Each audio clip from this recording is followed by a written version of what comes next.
Scanning for audio.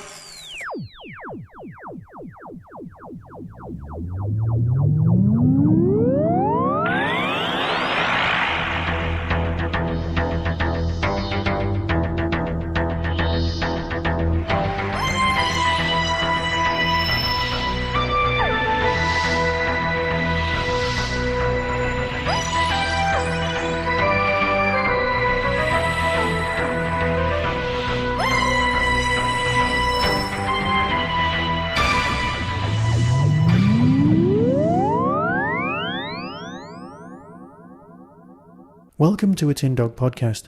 I've just spent 15 minutes recording this show only to realise that the little red light wasn't actually switched on my recorder, so I'll start again. This time I was supposed to be talking about the Ark, the pleasant little First Doctor story with Stephen and Dodo, set at the fall of mankind and the end of the world. But I received an email from someone going to Gallifrey asking for some suggestions of Big Finish CDs that they could buy in order to get signed, and I for one am never going to turn down the chance of talking and rambling about Big Finish releases. So basically let's look at the list of people going and their links with the Big Finish release dates. First off, of course, you have Peter Davison, Sarah Sutton and Janet Fielding.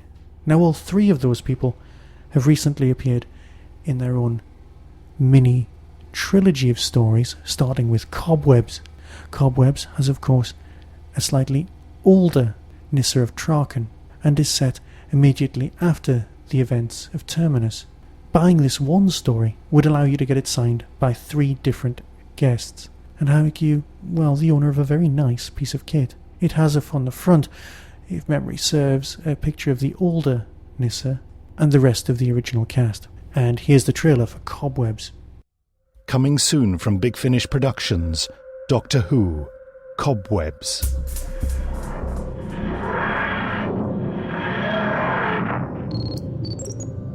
Yes, sterile atmosphere, gravity normal.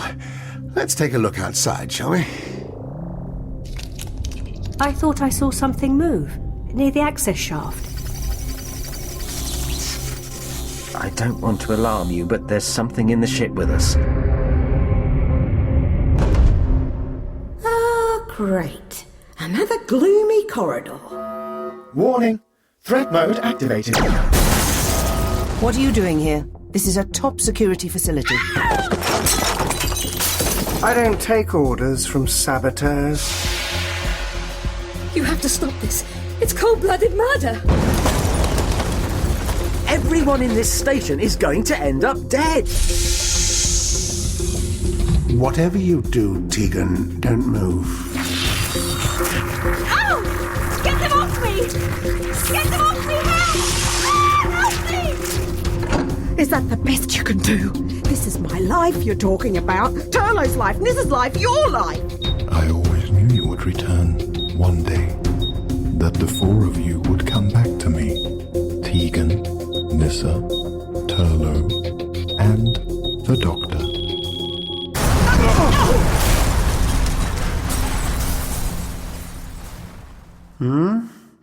Oh, Cobwebs, yes. Odd that. Subscribers get more at bigfinish.com. If you were after, say, just Peter and Sarah, then as always I would go for the ridiculously predictable choice of Spare Parts, possibly the greatest Big Finish story ever released. So much better and so much darker than anything Tennant ever gave us through Cybus. It's taken 6 years training, but the sky's the limit today as mankind sets out on its mission to see the stars. This area is restricted to civilians. Why? What aren't we supposed to see? I saw your friend. Seemed like an amiable chap. The Doctor? At Dodds. What were you doing there? What's happening? Oh, power cut. Just when I got the lights on. Sounds like your society's in its death throes. Not the end of the world. You could be right. Maybe I was wrong. Maybe Mondas doesn't have a future after all. Emergency generators. Get the backup generators running. Keep moving. It's too dark to see. No one leaves. No one. Dr. Van Allen, you are relieved of your duties. How dare you, Zhang! All this is my work! I created you! And I am superior to you. Be proud while you still have the capacity. That travesty that was once a human being is part of it. I don't know how long it'll take. I'm not even sure I want to stop it. But I can give you a wake-up call. It's up to you, not me, to change things and stop this horror once and for all. Clear these streets. Return to your homes. There is nothing to see.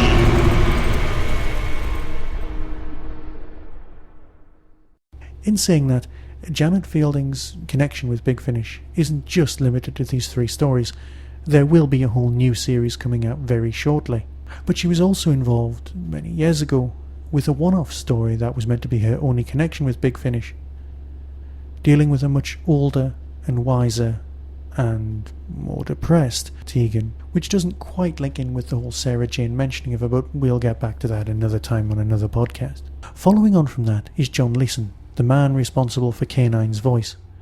Now, after racking my brains, what I'd decide to recommend is something from Gallifrey, because in Gallifrey you have K9 Mark 1 and Mark 2, Leeson taking on both parts. Well worth getting signed rather than buying the new K9 TV series, despite the fact that it's so much better than everyone seems to be going on about, and the design of the new K9 I for one actually quite like. And no, I'm not on medication. And I know probably many of you are now deleting me from your subscribe button because you can't bear to be in the room with anyone who finds the new K9 less than, well, an abomination. Have I rambled?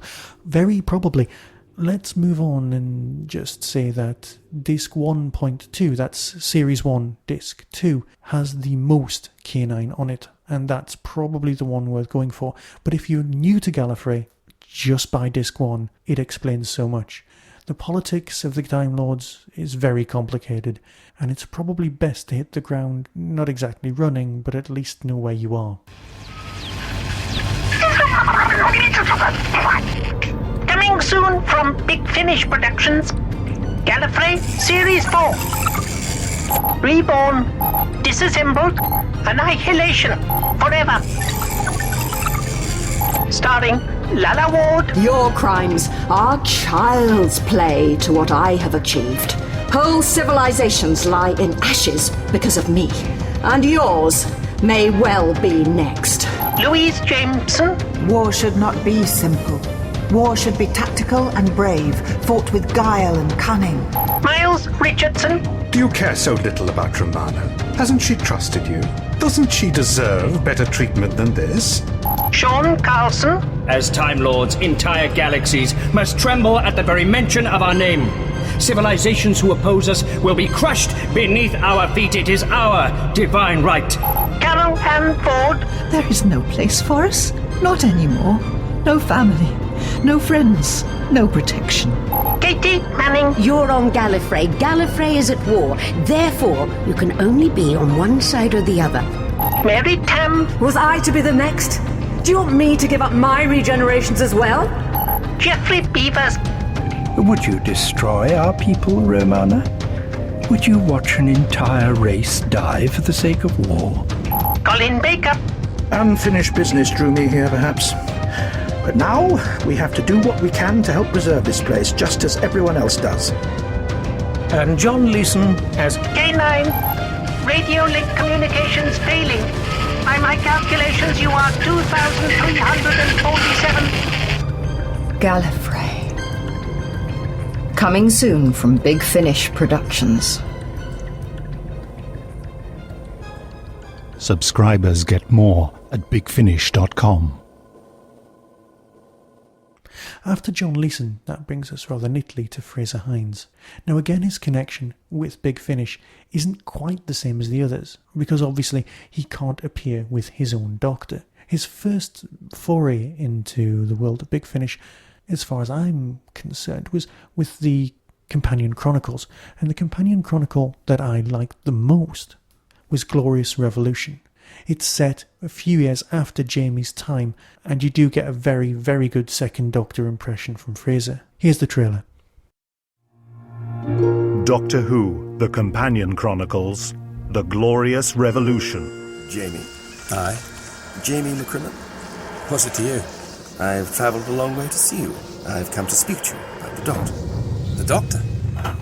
Oh, no, it's still raining. Doctor, we haven't moved. We're still here on Earth. Now, Jamie, let's not jump to conclusions. The agency I represent have detected a fluctuation in Earth's timeline. A point where the course of history was altered due to the involvement of the Doctor.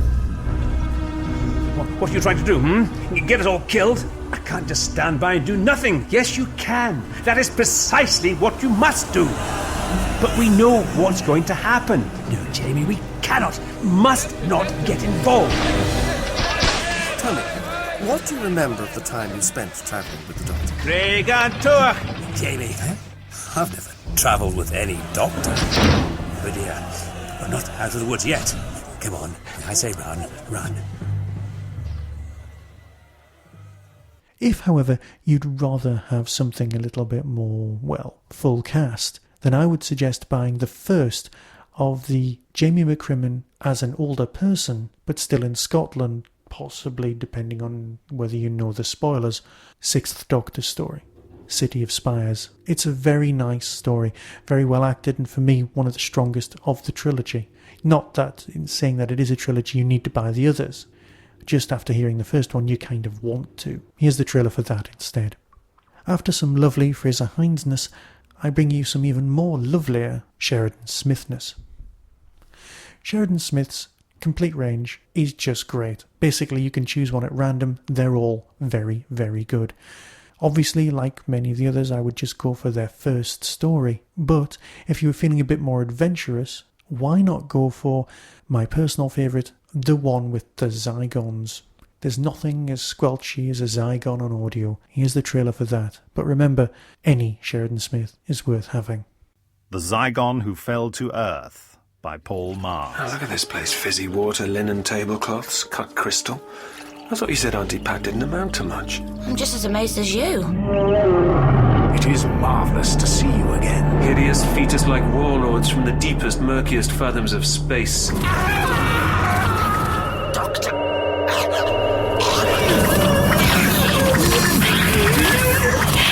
Enough! Why won't you die? Trevor! Yeah? What is it? I was having a snooze back there. Ow! What the hell was that? A giant sea monster. Of course. We have succeeded in unleashing the power. I've seen this before. Who are they? They're called the Zygons. Very distinguished music industry people. Music industry? Oh my God! Although I've said any Sheridan Smith is worth having, it's useful to note that there is indeed a Lucy Miller disc due out at the end of February, I believe the 28th, called Lucy Miller. Now you may be able to pick this up in person at Gallifrey for a promo release or something like that, but I think that'll be the only way you can get it before the convention. After Lucy, our list finishes with Philip Oliver, the guy who plays Hex, companion to the 7th Doctor. Now, as with the Lucy Miller suggestion, I would suggest you go with Hex's first story, a Cyberman story called The Harvest. Very nice, very dark. Here's its trailer.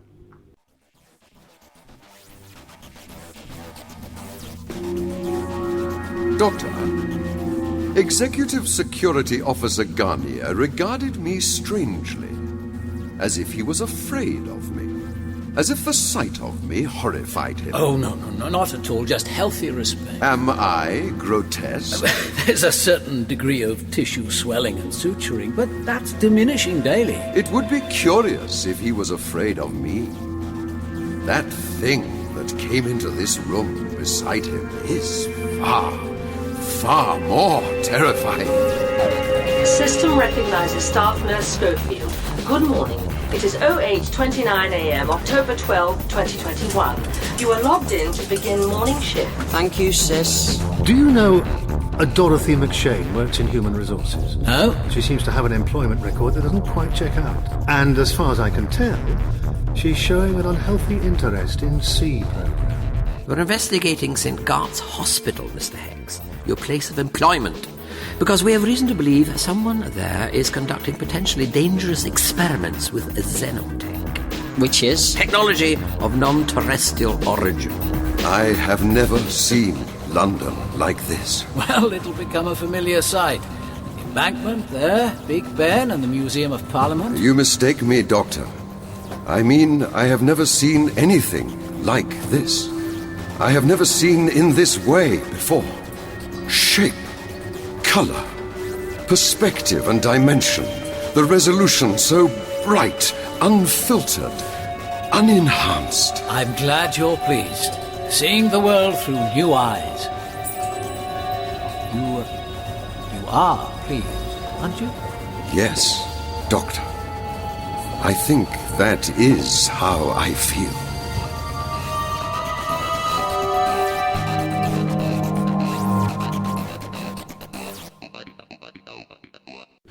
So with that list ending, I just have a few more things to add before I go.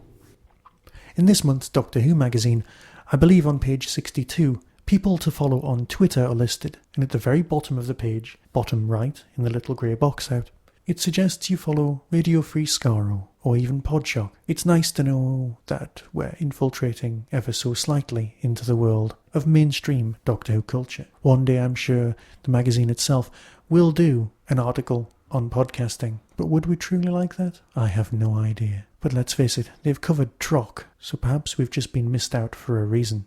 So why not consider buying some of these CDs, buy them in advance, and then put them onto your MP3 player, or even take the discs and listen to them while you travel to your convention. Get them signed, because they're easier to carry around than an enormous bulky book. Tiny things to get signed are well worth carrying, and make a much more sensible choice, because let's face it, your bag has not got an infinite capacity. It's not bigger on the inside, and you need that room for sandwiches and bottles of water, or if you're English, cups of tea. Remember, if you're travelling to Gallifrey and America in general, watch out for crisps with a high laxative content. Your body's just not up to it.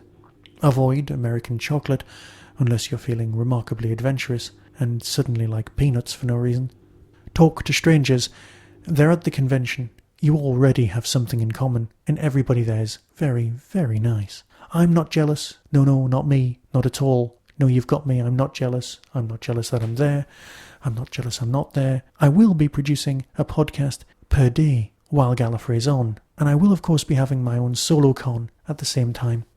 If you have any questions that you'd like to ask at the SoloCon podcasting panel, you can email them to me directly, and I'll make sure they're read out at SoloCon. But enough rambling. I did have one more thing to add. You see, I dream of Gallifrey. I had this idea for a book, where people tell me of their experiences and thoughts of the times they've had at Gallifrey and other Doctor Who conventions.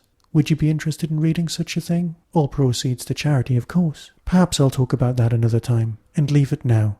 So until next time, be seeing you.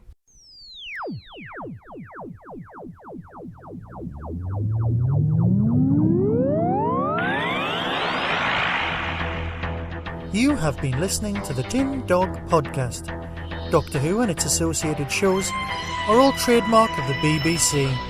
No infringement is intended. Contact us at tin-dog@hotmail.co.uk.